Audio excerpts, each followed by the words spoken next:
مگر یہ ضروری نہیں ہوتا کہ اس کی ہر خواہش پوری ہو. یہ جیسے کہ مرزا غالب کا ایک شعر ہے: ہزاروں خواہشیں ایسی کہ ہر خواہش پہ دم نکلے، بہت نکلے میرے ارمان لیکن پھر بھی کم نکلے. یہ اسٹوڈنٹس مطلب کہ انسان اپنے اندر ایک خواہشات کا، آرزوؤں کا ایک گھر تعمیر کرتا ہے، اور جب وہ ناآسودہ خواہشات کا گھر، مکان وہ گر جاتا ہے تو اس کو بہت زیادہ تکلیف کا سامنا کرنا پڑتا ہے. اور یہی صورتحال میر ناصر کی شاعری میں، ناصر کے اس شعر میں ہمیں مل رہی ہے.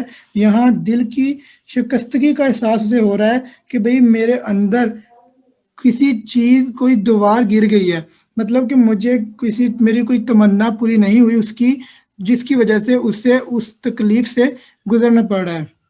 اس کا اسٹوڈنٹ ہم دوسرا اگر سائڈ دیکھیں شعر کے مفہوم کی، تو ہمیں وہ یہ پتہ چلے گی کہ دیوار گری ہے، مطلب کہ شاعر کا کوئی ایسا چل بسا ہے، ایسا انسان اس سے جدا ہو چکا ہے جو اس کی ہر خوشی، اس کی ہر غمی میں اس کے ساتھ تھا، اور اب وہ اس کے ساتھ نہیں رہا. مطلب کہ اس کا سایہ اس سے اٹھ گیا ہے، کوئی دیوار سی گری ہے ابھی. مطلب کہ وہ انسان جو اس کے بہت دل کے قریب تھا وہ اس سے جدا ہو چکا ہے. بچے اس کی اب ہم حوالہ جات کی طرف آتے ہیں. اس کے اندر پہلا حوالہ آئے گا: میٹھے تھے جن کے پھل وہ شجر کٹ کٹا گئے، ٹھنڈی تھی جس کی چھاؤں وہ دیوار گر گئی. اس کے اندر شعر نمبر 2 آئے گا: دیدنی ہے شکستگی دل کی، کیا عمارت غموں نے ڈھائی ہے. جی اسٹوڈنٹس اب ہم آتے ہیں شعر نمبر 3 کی طرف. بڑی دنیا میں جی نہیں لگتا، جانے کس چیز کی کمی ہے ابھی. جی لگنا مطلب دل کا بہلنا. شاعر اس کے مفہوم میں کہہ رہا ہے کہ دنیا بھری پڑی ہے مگر میرا کسی چیز میں بھی دل نہیں لگتا، شاید کسی چیز کی کمی سی ہے جو اس دل کو محسوس ہو رہی ہے. جی بچوں، شاعر حضرات جو ہوتے ہیں نا، وہ ایک بہت ہی حساس طبیعت کے مالک ہوتے ہیں. وہ ماحول میں ہونے والی تبدیلیوں پر نظر رکھتے ہیں. وہ ایسا معاشرہ چاہتے ہیں جہاں وہ اپنی زندگی آزادی سے گزار سکے. جب شاعر عملی زندگی میں ناکام ہو جاتا ہے تو ایسا معاشرہ نہیں دیکھ پاتا جو وہ چاہتا ہوتا ہے، تو پھر اس کا دل مایوس ہو جاتا ہے. اسی وجہ سے اس شعر کے اندر میں بھی ہمیں وہی مایوسی نظر آ رہی ہے کہ شاعر جو چاہتا ہے اس کو ساری دنیا نظر آ رہی ہے کہ بھئی، جیسے کہ میں نے پہلے شعر میں بتایا کہ انسان کا اگر موڈ ہی اچھا نہ ہو، اگر انسان کا دل ہی خوش نہ ہو تو اسے دنیا بھر کی تمام چیزیں بھی بھلی نظر نہیں آئیں گی. اسے یہی ہوگا کہ ہر طرف اداسی ہے، خزاں کا موسم چھایا ہوا ہے.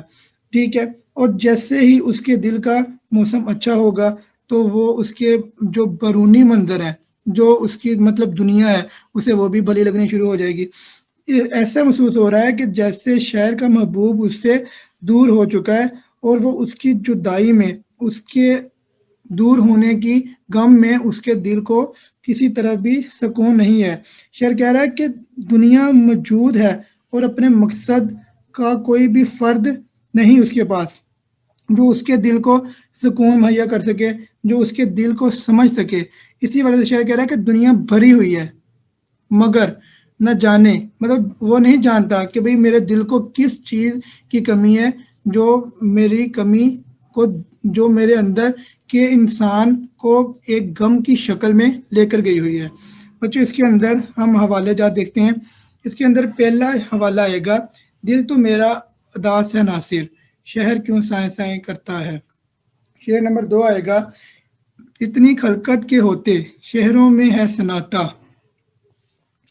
جی اسٹوڈنٹس اب ہم کریں گے شعر نمبر 4 کی تشریح. تو شریک سخن نہیں ہے تو کیا، ہم سخن تیری خاموشی ہے ابھی. بچوں اس شعر کے اندر جو پہلا لفظ ہے شریک سخن، مطلب ہم کلام، شریک گفتگو، جس سے گفتگو کی خاموشی، مطلب خاموشی اس کو بدل کے لکھا ہوا ہے، دوسرے شعری وزن کے حوالے سے لکھا ہوا ہے. جی اس کے اب مفہوم کی طرف آتے ہیں.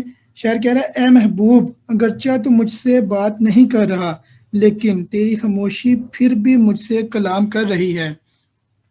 اب ہم اس کے تشریح کی طرف آتے ہیں بچوں. دیکھیں وہ اپنے محبوب سے ہم کلام ہے، وہ اپنے محبوب کی بات کر رہا ہے، تو کسی بھی شاعر کے لیے، کسی بھی کے لیے یہ بہت اعزاز کی بات ہے، یہ بہت ہی اچھی بات ہوتی ہے کہ اس کا محبوب اس کے سامنے ہو یا اس سے باتیں کرے، ٹھیک ہے. اور جب ایسا نہیں ہوتا، مطلب اس کا محبوب بے رخی کرتا ہے، اس کی یہ حسرت پوری نہیں ہوتی، تو وہ اس کے اوپر دکھ کا اظہار کرتا ہے. مگر پھر بھی بعض اوقات ایسا ہوتا ہے کہ شاعر جو حضرات ہیں وہ اپنی شاعری کے اندر اس طرح سے ظاہر کرتے ہیں کہ بعض اوقات شاعر محبوب کی چپ اور خاموشی سے بھی راہ نکال لیتے ہیں، مطلب کوئی راستہ نکال لیتے ہیں اپنے آپ کو، اپنے دل کو سکون مہیا کرنے کے لیے. جیسے کہ ایک شعر میں کسی نے بولا، کتنی دلکش ہے اس کی خاموشی، ساری باتیں فضول ہوں جیسے. مطلب کہ بھئی اس کا محبوب بے رخی دکھا رہا ہے، وہ اس سے بات نہیں کر رہا، یا اس کے پاس نہیں ہے، یا وہ اس سے جدا ہے. تو شاعر کہہ رہا ہے کہ اے محبوب تو میرے پاس نہیں ہے، میں تم سے باتیں نہیں کر رہا، مگر میں تیری خاموشی سے باتیں کر رہا ہوں. میرے لیے یہ تفتیش کی تشویش کی بات نہیں ہے کہ بھئی اے میرے محبوب کہ تو میرے سامنے نہیں ہے، یہ میرے لیے غم کا باعث نہیں ہے، کیونکہ میں تیری خاموشی سے باتیں کر رہا ہوں. مجھے ایسے معلوم ہو رہا ہے کہ تو میرے پاس ہے، تو میرے سامنے بیٹھا ہوا ہے اور میرے سے ہم کلام ہے، مجھ سے گفتگو کر رہا ہے. بچوں ہم اس کے حوالہ جات کی طرف آئیں گے. اس کے اندر پہلا حوالہ آئے گا، تم میرے پاس ہوتے ہو گویا جب کوئی دوسرا نہیں ہوتا. تو اس کے اندر دوسرا حوالہ جو آئے گا وہ ہے، آؤ چپ کی زبان میں ناصر اتنی باتیں کریں کہ تھک جائیں. شعر نمبر 5 کے حوالے سے اب دیکھیں، یاد کے بے نشان جزیروں سے تیری آواز آ رہی ہے ابھی. بے نشان جس کا کوئی ٹھکانہ نہ ہو، جزیرہ وہ خطہ جس کے ارد گرد مطلب چاروں طرف پانی موجود ہو. جی بچوں اب ہم اس کے مفہوم کی طرف آتے ہیں. اے محبوب مجھے یادوں کے بے نشان جزیروں سے ابھی تک تیری آواز آ رہی ہے. جی اسٹوڈنٹس اب ہم اس شعر کی تشریح کرتے ہیں.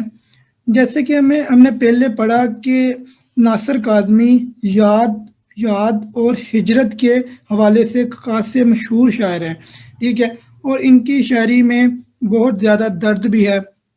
جی اس شعر کے اندر وہی بات ہے کہ بھئی تقسیم ہند، جب پاک و ہند مسلمان برصغیر سے آئے، سب لوگ وہ چھوڑ کے پاکستان کی طرف آئے، تو اس وقت بہت سے لوگوں کو اپنا گھر بار چھوڑنا پڑا، اپنے چاہنے والے چھوڑنے پڑے، اپنے ہم وطن چھوڑنے پڑے، جو ان کے ساتھ رہنے والے تھے، ان کے ساتھی دوست احباب، انہیں سب کچھ چھوڑ کے اپنے ملک دوسرے ملک میں آنا پڑا.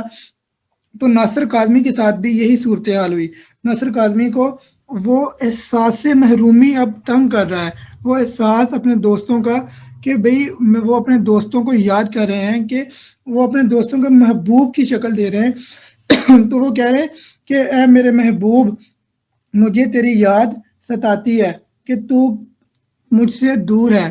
وہ بے نشان جزیروں، مطلب کہ وہ جزیرے بھی ڈوب چکے ہیں، وہ جزیرے بھی ختم ہو چکے ہیں اس طرح سے، مگر میرے دل میں جو تیری یاد ہے وہ آج بھی ویسی کی ویسی ہے. تیری یاد آواز بن کر میرے پاس آ رہی ہے کہ بھئی ہم نے کس طرح ایک اچھا وقت گزارا، مگر آج تم مجھ سے دور ہے، تو مجھ سے جدا ہو چکا ہے، تو مجھ سے بچھڑ چکا ہے، تو مجھے پتا ہے کہ میرے پاس واپس نہیں آنے والا، مگر پھر بھی تیری یادیں میرے ساتھ ہمیشہ ہیں، ہمیشہ رہیں گی. یہ بچوں اس کے اندر جو حوالے آئیں گے وہ ہم دیکھتے ہیں. شعر نمبر 1 آئے گا، جنہیں ہم دیکھ کر جیتے تھے ناصر وہ لوگ آنکھوں سے اوجھل ہو گئے ہیں. اس کے اندر جو شعر نمبر 2 ہے وہ آئے گا، تم پھر نہ آ سکو گے بتانا تو تھا مجھے، تم دور جا کے بس گئے میں ڈھونڈتا پھرا. یہ بچوں اب ہم کریں گے شعر نمبر 6 کی تشریح. شہر کی بے چراغ گلیوں میں زندگی تجھ کو ڈھونڈتی ہے ابھی.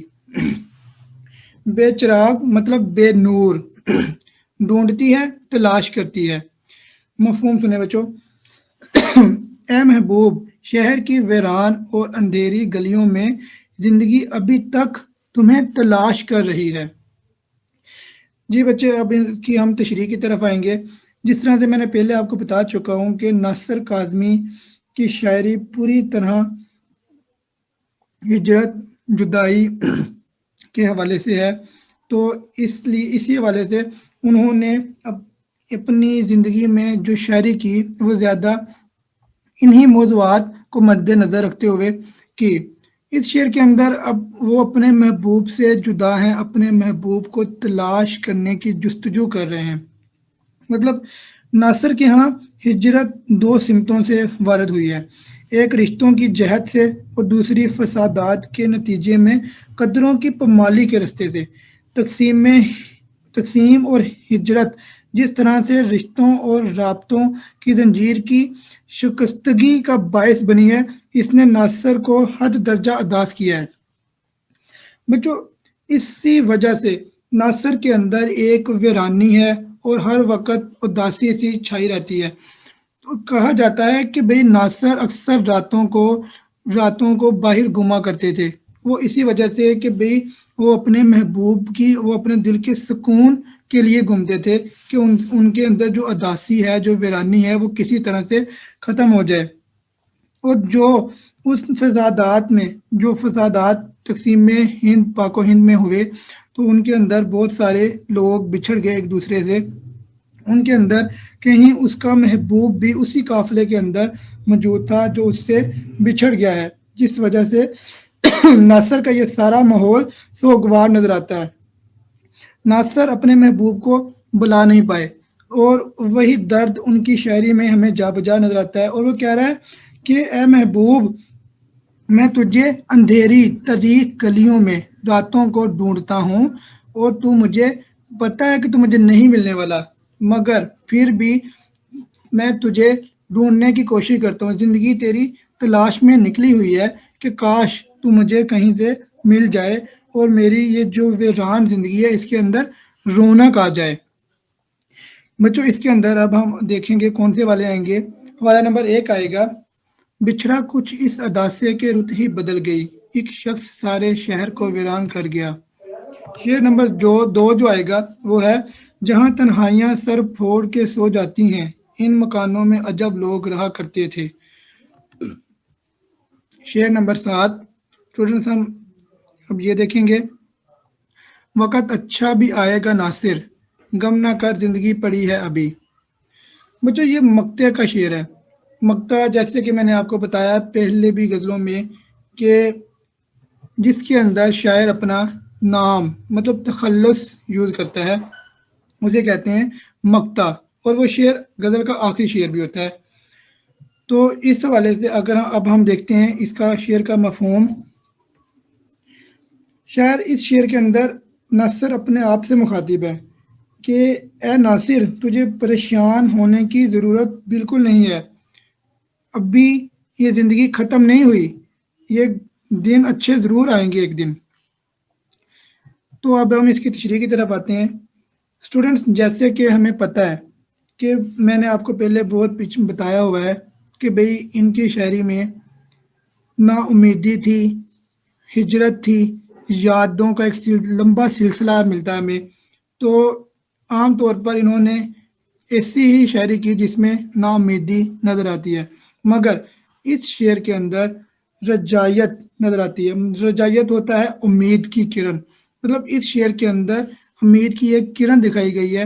شاعر ناصر کاظمی اس کے اندر بتا رہے ہیں کہ اے ناصر تو ٹینشن نہ لے، تو فکر مند نہ ہو، تو اس چیز کو نہ بھول کہ یہ زندگی ختم نہیں ہوئی تیری، ابھی زندگی تیری بہت پڑی ہے، یہ جو برا وقت تیرے اوپر آیا ہوا ہے یہ برا وقت چلا جائے گا، کیونکہ انسان کی زندگی میں جو بھی چیز آتی ہے وہ ہمیشہ کے لیے نہیں آتی۔ اگر دکھ آئے ہیں تو وہ بھی ہمیشہ کے لیے اس کے ساتھ نہیں رہیں گے، اگر غم آ گئے ہیں تو وہ بھی اس کے ساتھ ہمیشہ کے لیے نہیں رہیں گے۔ اس لیے اس شعر کے اندر ایک امید کی کرن ہے، ایک امید ہے کہ یہ جو دن برے ہیں میرے اوپر چل رہے ہیں، یہ دن ایک دن اچھے ہو جائیں گے۔ گویا ہم یہ کہہ لیں کہ شاید اللہ تعالیٰ کی ذات سے نا امید نہیں نظر آ رہے.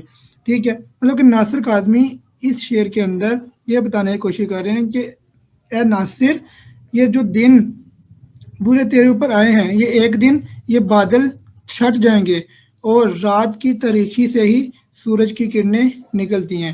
ٹھیک ہے بچوں، یہ تھی ہماری تیسرے شعر کی تشریح. اب اس کے ہم حوالے دیکھیں گے. اس کے اندر ایک حوالہ آئے گا، شاید خوشی کا دور بھی آ جائے اے ندیم، غم بھی تو مل گیا ہے تمنا کیے بغیر. جی بچوں، یہ تھی ہماری غزل نمبر 1 ناصر کاظمی کی سال دوم کے حوالے سے. تو ہم اب ملیں گے دوبارہ اگلے لیکچر میں. اللہ حافظ.